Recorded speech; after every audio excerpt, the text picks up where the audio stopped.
अस्सलाम वालेकुम guys, I hope आप लोग सब ठीक ठाक हो गए, मजे में हो गए। अब ये कुछ मैं आप लोगों को एक लेसन देना चाह रहा था पैसे के ऊपर।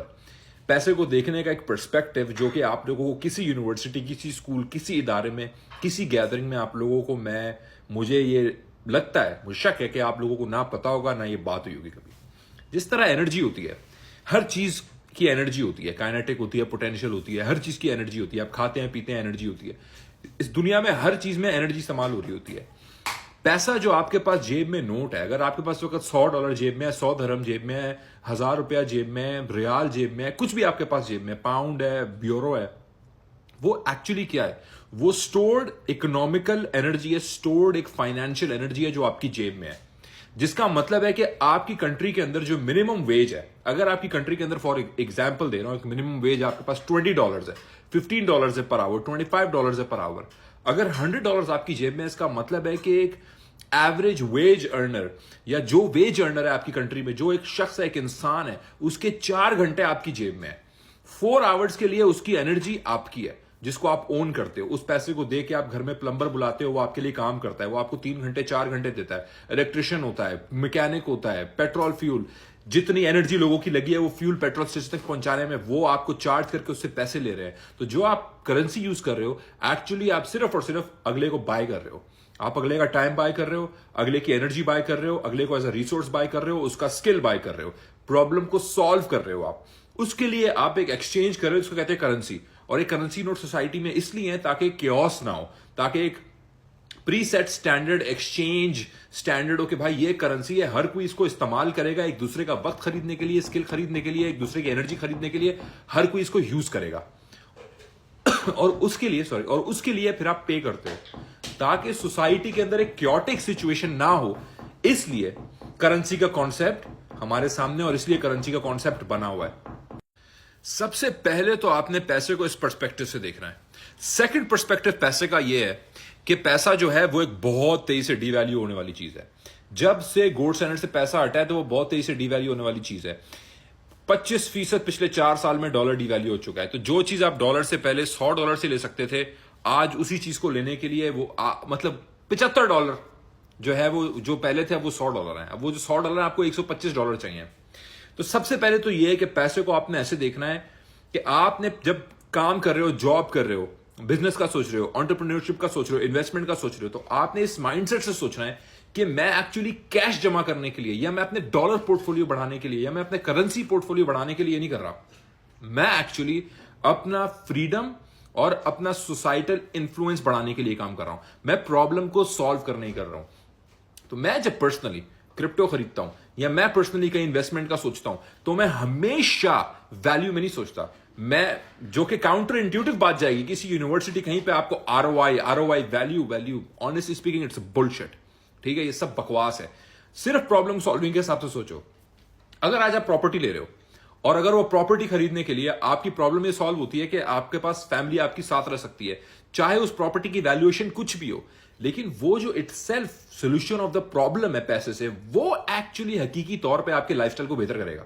अगर वैल्यूएशन में आपकी प्रॉपर्टी $2 लाख से ऊपर चली जाए और एक्चुअल आपका जो हकीकी तौर पे रोजमर्रा की जिंदगी में आपका जो लिविंग स्टैंडर्ड, लाइफस्टाइल स्टैंडर्ड है, या जो प्रॉब्लम्स हैं वो स्टैग्नेट रहे, कि अगर आपको हेल्थ इशू है तो आपका हेल्थ इशू ही रहे, तो उसका तो फिर आपको एक्चुअली तो कोई फायदा नहीं है ना। वैल्यूएशन सिर्फ एक नंबर गेम है, आपको सिर्फ एक नंबर के पीछे लगाने के लिए कि इतने पैसे आपके पास होने चाहिए तो आप अमीर हो, इतने पैसे होने चाहिए तो आप अमीर हो। आप अमीर तब हो जब आपके पास आजादी है और आपके मसले सॉल्व हो रहे हैं। That's it. अगर आप मसले सॉल्व कर सकते हो और अगर आप आजादी हासिल कर सकते हो तो पैसा आपके काम का है। लेकिन पैसा बेकार है अगर ना आप उससे मसले सॉल्व कर सकते हो अपने अपने करीबी लोगों के, जिनसे आप मोहब्बत करते हो, जो आपसे मोहब्बत करते हैं, जो सोसाइटी आपके इर्द गिर्द। और नंबर 2, आपके पास आजादी ना हो, आपके पास वक्त ना हो, आप फैमिली को वक्त ना दे सको, आप अपने सेहत को वक्त ना दे सको, आप अपने दिमाग को, दिल को वक्त ना दे सको, आप अपने एंटरटेनमेंट को वक्त ना दे सको। और दूसरी बात, आप किसी की मदद ना कर सको। पैसे फंसे हुए आपके, वो भाई वो प्लॉट रखा हुआ है, 10 साल से रखा हुआ है, वो 2 करोड़ से 5 करोड़ का हो गया है, मैं नहीं बेच रहा, 7 करोड़ पे बेचूंगा। लोग इर्द गिर्द आपके हैं जिनको स्कूल की फीसें चाहिए, उनको यूनिवर्सिटी के खर्चे चाहिए, उनके हेल्थ मसले हैं, तो आपकी वो प्रॉपर्टी किसी भी काम की नहीं है, क्योंकि जो सब आप ओन करते हो 100 साल के बाद याद भी नहीं होगा लोगों को कि आप ओन करते थे। किसी को मालूम नहीं होगा कि आप कुछ भी ओन करते थे। किसी को पता भी नहीं होगा कि शारे गमीन क्रिप्टो का कोई बंदा था, वो क्रिप्टो का काम करता था, वो वीडियो यहाँ पे चीख चीख के बना रहा था, बता रहा था, लोगों को समझा रहा था कि एक्चुअल पैसे को देखना कैसे है। पर्सपेक्टिव सब कुछ है जिंदगी में। पर्सपेक्टिव दुरुस्त होगा किसी चीज को देखने का, एकदम से तुम्हारे एक्शंस चेंज हो जाएंगे। तुम्हारे एक्शंस चेंज हो जाएंगे, एकदम से तुम्हारी जो सराउंडिंग है वो सारी तुम्हारे लिए चेंज हो जाएगी। लोग तुम्हें डिफरेंटली देखेंगे, अपॉर्चुनिटीज तुम्हारा दरवाजा खटकाएंगी। पैसे को कभी हमें नहीं बताया गया किसी स्कूल, यूनिवर्सिटी, कॉलेज, इंस्टीट्यूशन, किसी गैदरिंग में कि एक्चुअली इसको देखना कैसे है। दो जाविये से देखना है। नंबर 1, प्रॉब्लम कितने सॉल्व हो रहे हैं मेरे। नंबर 2, मुझे आजादी कितनी मिल रही है। अगर मेरा एक प्रॉब्लम है कि मुझे एक बड़ा घर चाहिए ताकि सब साथ रहें, और मेरा प्रॉब्लम है कि मुझे 2 बच्चों की एजुकेशन चाहिए ताकि वो एजुकेटेड है, और मेरा प्रॉब्लम है कि मैं इस हेल्थ के ऊपर इन्वेस्ट करना चाहता हूं, अपनी हेल्थ पे इन्वेस्ट करना चाहता हूं, अब इसके लिए मुझे क्या पैसे चाहिए। अब इसके लिए मुझे अपनी सोसाइटी में रहते हुए डॉलर अमाउंट, ब्ला अमाउंट, मुझे उसमें कितने पैसे चाहिए। Now that is the money you have to run after. वो पैसा जिसके लिए आपने दुआ करनी है और मेहनत करनी है, लेकिन उस प्रॉब्लम को सॉल्व करने का ज़हन में रख के करनी है। ये नहीं कि मुझे इतने पैसे बनाने हैं। कई लोगों से मैं पूछता हूं कितने पैसे चाहिए तुम्हें रिटायर होने के लिए। लोग बोलते हैं कि नहीं पता, अक्सर कभी बोलते हैं कि 10 मिलियन। मैं बोलूंगा करोगे क्या उससे, कुछ जवाब नहीं होता। मैं अगर किसी से ठक करके पूछ लूं तुम्हें मैं अभी 1 मिलियन देता हूं, क्या करोगे, किसी के पास जवाब नहीं होता। मैं आपसे पूछता हूं, आज अगर आपको कोई बोले कि कितने पैसे आपको मिलेंगे आप रिटायर हो जाओगे, आपके पास पूरा प्लान होना चाहिए। अगर आज आपसे कोई खट करके पूछे, अगर आज दरवाजा खटकाए, आपके नसीब आपका दरवाजा खटकाए और आपको $1,00,000 की अपॉर्चुनिटी दे दे, तो क्यों आपको $1,00,000 मिलने चाहिए। क्यों नसीब आपका दरवाजा खटकाए, किसी और आपके पड़ोसी का क्यों नहीं खटकाए, आपके कोलीग का क्यों नहीं खटकाए, मेरा दरवाजा क्यों नहीं खटकाए, आपका दरवाजा क्यों खटकाए। नसीब अल्लाह हम सबको दे, लेकिन क्यों दे आपको, रीजन बताओ मुझे। वो क्या करोगे आप उसके साथ। क्या आपके पास प्लान ऑफ एक्शन है। क्या आपके पास लिस्ट ऑफ प्रॉब्लम्स है जो सॉल्व हो जाएंगी सोसाइटी में अगर आपको ये मिले। क्या आपके पास फ्रीडम है जो आप हासिल कर लोगे अगर आपको ये मिले। अगर है, अल्लाह आपको जरूर देगा। मुझे पर्सनली पैसे का सिर्फ ये सिस्टम समझ आया और मुझे कुछ लॉजिक समझ नहीं आई। और अगर आप किसी से पूछो, बैठो मिलियनियर्स के साथ, दूसरे लोगों के साथ, चंद के साथ मैं बैठा हूं, उनका माइंडसेट पैसे को देखने का ये होता है। नंबर्स में वो सोचते ही नहीं है, नंबर्स में वो सोचते ही नहीं है। वो सिर्फ सोचते हैं थिंग्स टू डू में, गोल्स टू अचीव में, प्रॉब्लम्स टू सॉल्व में, दैट्स इट। नंबर क्या लगेंगे does not even matter, does not even matter.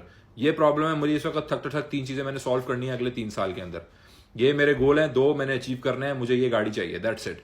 उस वक्त वो कितने की होगी आई डोंट केयर, मुझे चाहिए ये गाड़ी अभी इतने की है, मुझे इतने बनाने के लिए अब क्या करना है, मुझे वहां सोचना है। एकदम से आपका पर्सपेक्टिव प्रॉब्लम सॉल्विंग, अगर देखो, अगर रोजमर्रा की जिंदगी में प्रॉब्लम सॉल्विंग माइंडसेट से तुम चल रहे हो ना, तो ऐसा हो नहीं सकता कि तुम अपना 100% ना दो। और जब तक तुम 100% नहीं दोगे ना, तुम डिजर्व ही नहीं करते कुछ। तुम अपने आप को 30 मार्क का समझते हो, तुम अपने आप को बड़ा एजुकेटेड समझते हो, तुम कुछ भी नहीं हो अगर तुम अपना 100% किसी चीज को नहीं दे रहे। क्यों में मिले तुम्हें। इस दुनिया में लोग प्रॉब्लम सॉल्व कर रहे हैं, बड़े बड़े उनके गोल्स और हैं। तुम्हें क्यों मिले भाई। हर किसी को अमीर होना है, क्यों नहीं हर कोई हो रहा। डायरेक्शन, विजन, ये 2 चीजें बड़ी मुख्तलिफ हैं। तो मैं इस वीडियो, मेरे ख्याल से one of the longest video मेरी अभी हो गई है, मैं पूरी यूट्यूब पे भी अपलोड करूंगा। लेकिन अगर इस तरह का आप लोग और कंटेंट चाहिए तो जरूर बताओ। लेकिन ये मैं बहुत इंपॉर्टेंट चीज आपको बताना चाह रहा था, एनर्जी के तौर पे देखो पैसे को। जो आपके जेब में अगर आपका $10,000 है, ये $10,000 एक्चुअली आपने जो लोगों की इकोनॉमिक एनर्जी आपकी कंट्री में इस करेंसी के पीछे, मिनिमम वेज होल्डर्स की, वो इकोनॉमिक एनर्जी आपने स्टोर की हुई है, वो स्टोर की हुई है। और याद रखो कि एनर्जी की तरह जितने ज्यादा हाथ ये बदलेंगे पैसे, उतनी ज्यादा ये लूज होगी। एनर्जी जितने ज्यादा फॉर्म्स अपनी चेंज करती है, तो हीट एनर्जी के तौर पे कुछ एनर्जी लॉस्ट होती है। तो जितना ज्यादा ये पैसा चलता रहेगा सोसाइटी में और एक हाथ से दूसरे हाथ से तीसरे चौथे हाथ में जाता रहेगा, उतनी वैल्यू कम होगी। तुम्हारी जेब में जैसे $10,000 है, $5,000 है, $1,000 है, जब तुम किसी को दोगे वो किसी को देगा, वो किसी को देगा। टैक्स की मद में हर कोई टैक्स पे करेगा ना।